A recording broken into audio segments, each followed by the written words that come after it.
Larrakia, Wodjigan and Central Arundel person from my dad's side, and can trace some ancestry back to the Waka Waka tribe in southeast Queensland through my mother's side. So yeah, that's who all my mob are. But basically born and bred in Darwin and spent my first 16 years up there doing my schooling before moving to Ross Trevor at the age of 16, being a boarder. Yeah, so that's how I came to Adelaide, and that's where I am now. You know, done my education and arts degree and became a teacher.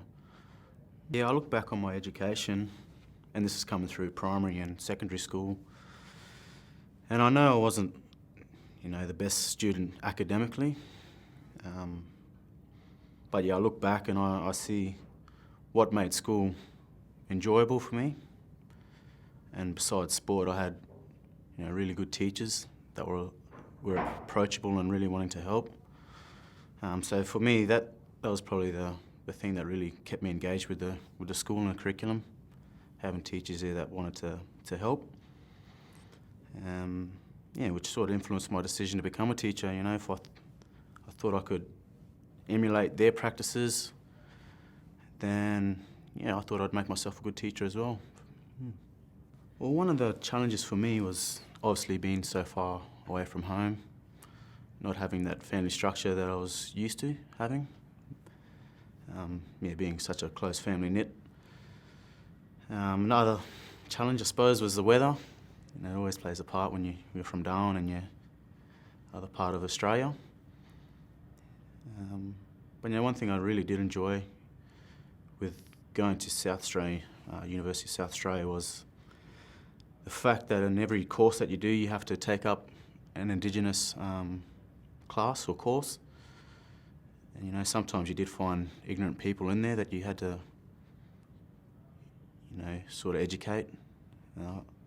As well as being a challenge, I found that rewarding as well. You know, and I sort of found that, you know, many people don't like to be faced with the feeling of guilt or feeling like they're responsible for past injustices. But if you educate them, then yeah, they take it on board, and you feel like you have small wins.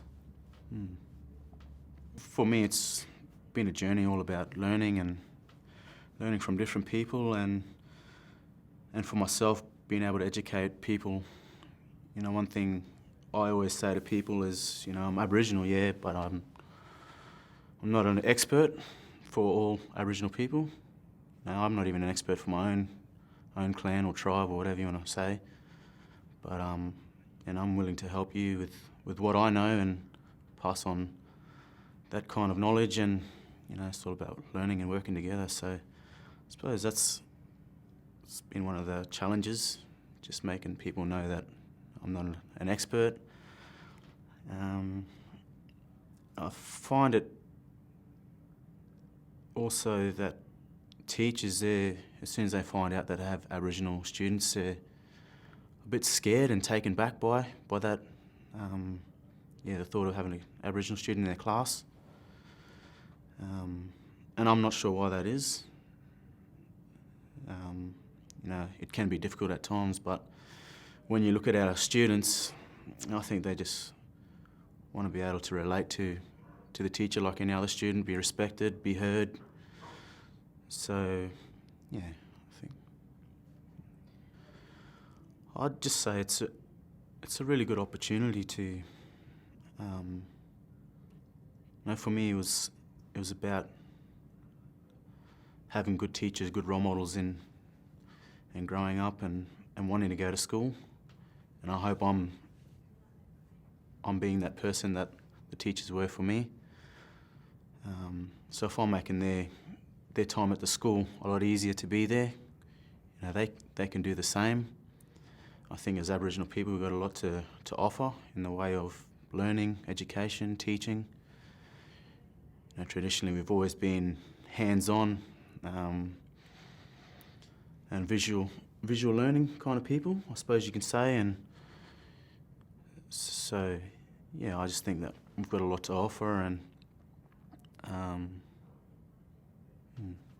well, I briefly touched on it before with other teachers coming to me, asking for advice about students, about Aboriginal students, and not knowing how to approach it. And I'm just saying, well, you're an experienced teacher.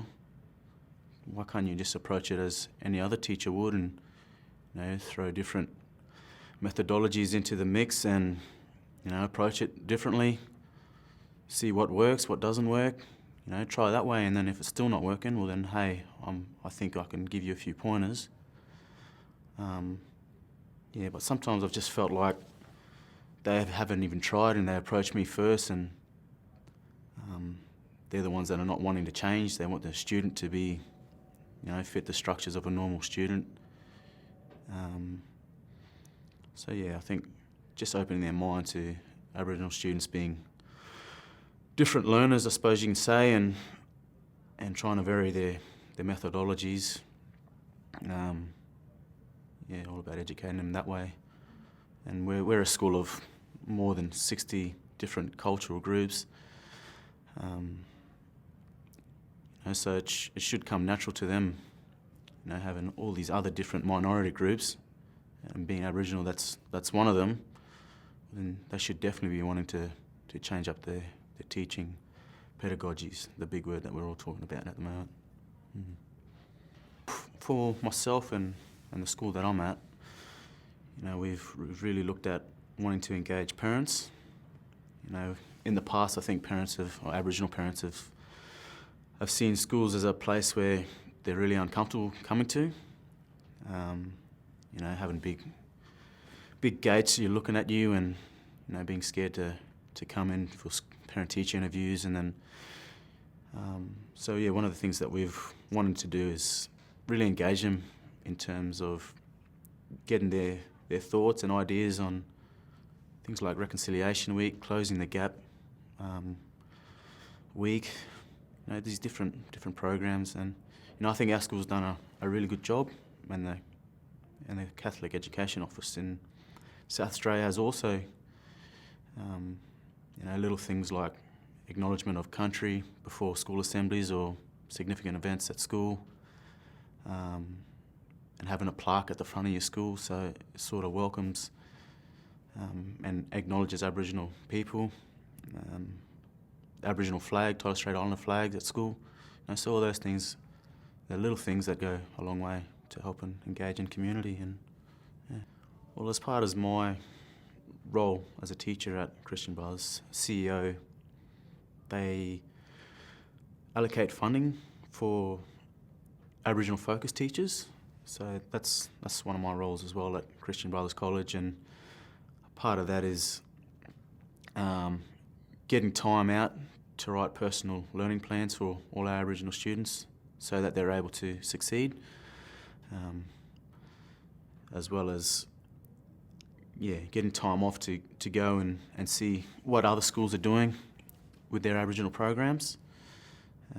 This year, I think we've come a long way with our Aboriginal students. We've got 13 this year, and I was able to access some funding to get up a role model program.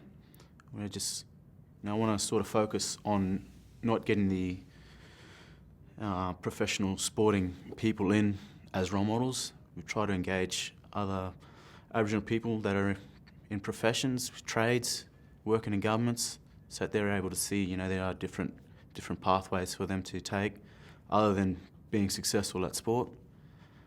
Coming together for lunches, having these role models come in, speaking to them about their story. It's people that they're really able to relate to. So, I feel really happy to get these kind of people in and, just tell their story. And as well as that, being able to provide support for our kids after school with tutors coming in. So, giving them every opportunity so they're able to pass, succeed. I touched on it before.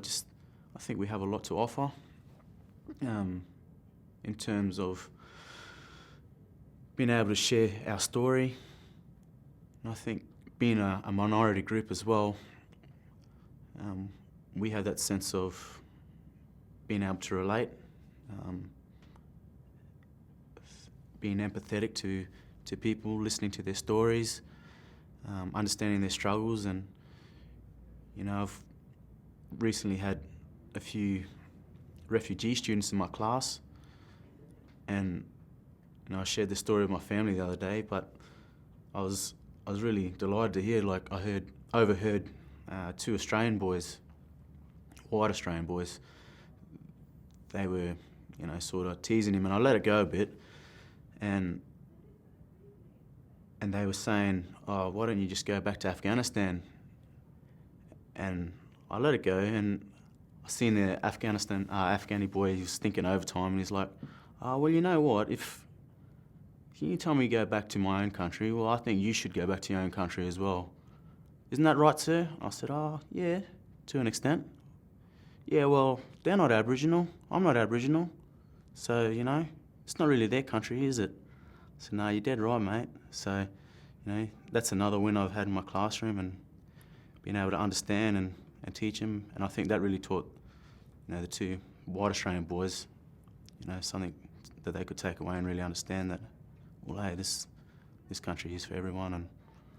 And I suppose best thing about the job is, coming back with stories like that, knowing that you've touched them in a way. They've understood you, and you can relate to them. You're forever feeling young and a part of it. I think they really value. You underestimate how much they value your teaching. So yeah, you do have a lot of power in the classroom and what you say and do and teach.